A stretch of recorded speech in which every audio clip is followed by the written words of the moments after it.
Nasa mga palamuti na sa kalsada ang anomalya sa mga proyekto ng gobyerno. Inireklamo na sa Ombudsman sina Batangas 2nd District Representative Jinky Luistro at mga opisyal ng DPWH Batangas dahil sa umano'y overpriced Cat's Eye project na binaklas din kalaunan. Narito ang exclusive agenda report ni Joash Malimban. Nagsumite ng isang letter complaint sa Ombudsman ang grupong Bantay Trapiko laban kina Batangas 2nd District Engineer Sonia Paglikawan, DPWH Calabarzon Regional Director Jovel Mendoza at Batangas 2nd District Representative Jinky Luistro. Kaugnayan ng umano'y maanomalyang Cat's Eyes o Reflective Road Studs Project sa Batangas City, San Pascual, Bawan Diversion Road. Sa inihaing reklamo, sinabi ng complainant na tila may indikasyon ng overpricing, irregular fund utilization at wasteful implementation ng nasabing proyekto sa lugar. Ayon sa isang 2024 DPWH order, aabot sa 8.9 kilometers ang haba ng buong diversion road. At least 2.6 kilometers nito sakop ng Batangas City.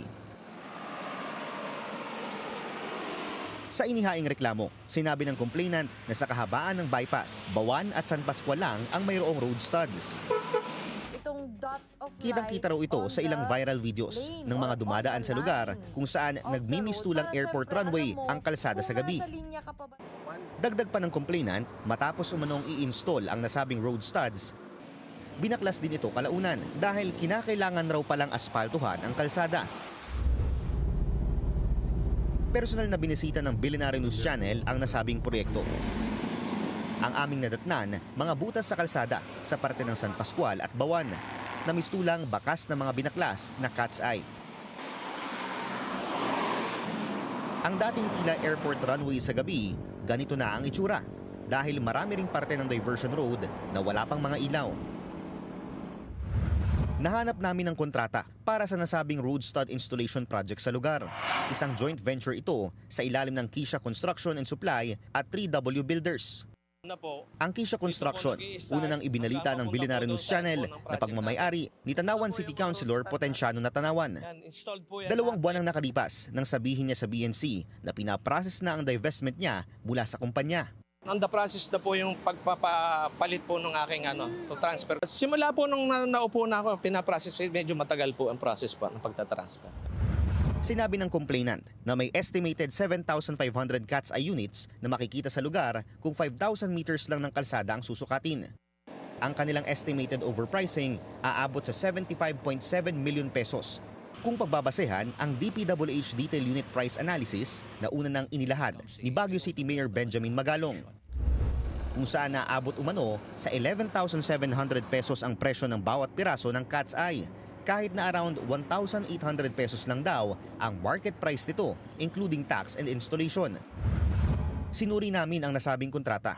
98 million pesos ang kabuuang halaga ng proyekto, pero wala itong kalakip na detailed breakdown at project scope.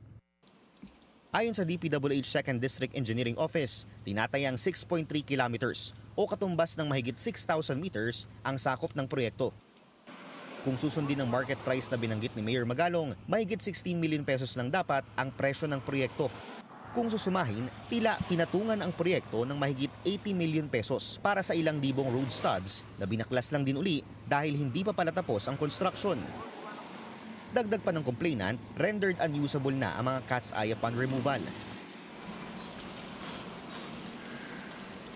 Pinuntahan namin ang DPWH 2nd District Engineering Office para kunin ang kanilang panig, pero wala raw available na makipag-usap sa amin.